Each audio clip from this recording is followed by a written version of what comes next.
enfants avaient franchi un pas de plus dans leur tentative de le punir du crime qui lui attribuait. Ce fut la jambe raide de Franck qui le réveilla. Elle lui faisait de plus en plus mal dans ses vieux jours.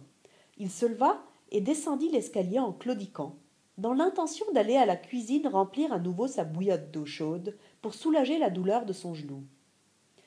Debout devant l'évier, pendant qu'il faisait couler l'eau dans sa bouilloire, il leva les yeux vers la maison et vit une lumière scintiller derrière les plus hautes fenêtres. Franck devina tout de suite ce qui devait se passer.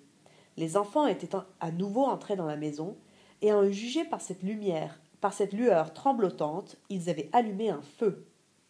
Franck n'avait pas le téléphone, et d'ailleurs il s'était toujours méfié de la police depuis qu'elle l'avait accusé du meurtre des Jets du sort.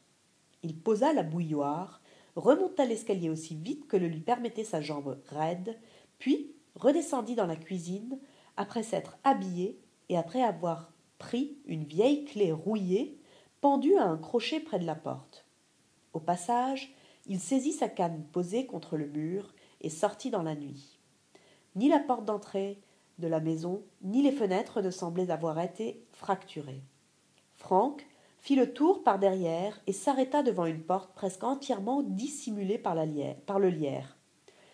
Il sortit alors sa vieille clé, la glissa dans la serrure et ouvrit la porte sans faire de bruit. Il pénétra dans la cuisine aussi vaste qu'une caverne. Il y avait des années qu'il n'y était plus entré.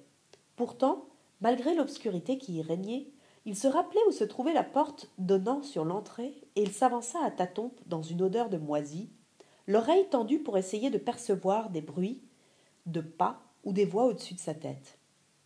Il atteignit le vestibule, un peu moins sombre grâce aux grandes fenêtres à meneaux qui encadraient la porte d'entrée, et commença à monter l'escalier aux marches recouvertes d'une épaisse poussière qui étouffait le bruit de ses pas et de sa canne.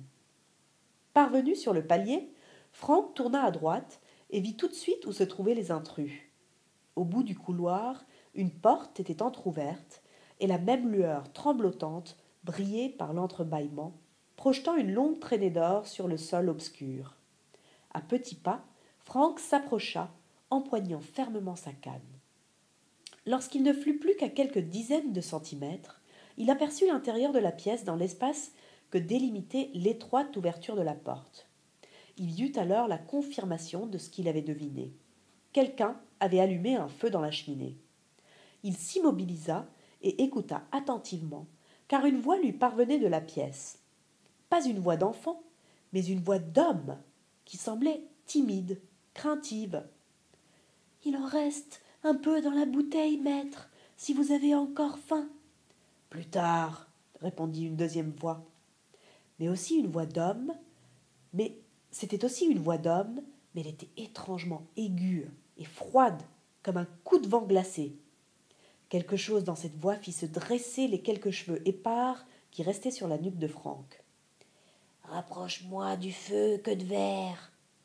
Franck tourna vers la porte son oreille droite, celle avec laquelle il entendait le mieux. Il y eut le tintement d'une bouteille qu'on pose sur une surface dure, puis le son sourd d'un gros fauteuil traîné sur le sol. Franck aperçut un petit homme qui poussait le fauteuil en tournant le dos à la porte. Il portait une longue cape noire et avait le crâne un peu dégarni. Bientôt, il disparut à nouveau de son champ de vision. « Où est Nagini ?» demanda la voix glaciale. « Je ne sais pas, maître, » répondit la première fois d'un ton mal à l'aise. « Je pense qu'il a dû partir explorer la maison. »« Il faudra le traire avant de se coucher, queue de verre, » reprit la deuxième voix. « J'aurai besoin de me nourrir au cours de la nuit. Ce voyage m'a grandement fatigué. » Le port plissé, Franck inclina sa bonne oreille un peu plus près de la porte, essayant d'entendre le mieux possible ce qui se passait dans la pièce. Il y eut un silence, puis l'homme, qui s'appelait Queue de Verre, parla à nouveau.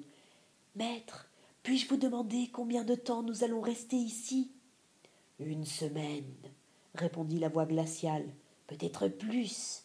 Cet endroit offre un confort relatif, et il n'est pas encore temps de mettre le plan en action. Il serait stupide d'agir avant que la Coupe du monde de Quidditch soit terminée. Frank enfonça dans son oreille un doigt noueux et le fit tourner à plusieurs reprises. C'était sans doute à cause d'un bouchon de cire qu'il avait entendu prononcer le mot Quidditch, qui ne voulait rien dire du tout. La, la Coupe du monde de Quidditch, maître, dit Queue de Verre. Frank enfonça encore plus vigoureusement son doigt dans l'oreille. Pardonnez-moi, mais je ne comprends pas. Pourquoi faudrait-il attendre que la Coupe du monde soit terminée? Parce que, espèce d'idiot, c'est le moment où les sorciers du monde entier vont se précipiter dans le pays et où tous les fouineurs du ministère de la magie seront sur le qui-vive pour déceler le moindre signe d'activité anormale. Ils vont passer leur temps à contrôler et recontrôler toutes les identités. Ils seront obsédés par la sécurité de peur que les moldus remarquent quoi que ce soit. Nous allons donc attendre. Frank renonça à déboucher son oreille. Il avait entendu distinctement les mots ministère de la magie, sorcier et moldu. De toute évidence, chacun de ces termes possédait un sens secret, et pour Frank, il n'y avait que deux sortes de gens qui aient besoin d'un code pour parler entre eux, les espions et les criminels. Frank serra plus fort sa canne entre ses doigts et écouta avec plus d'attention que jamais.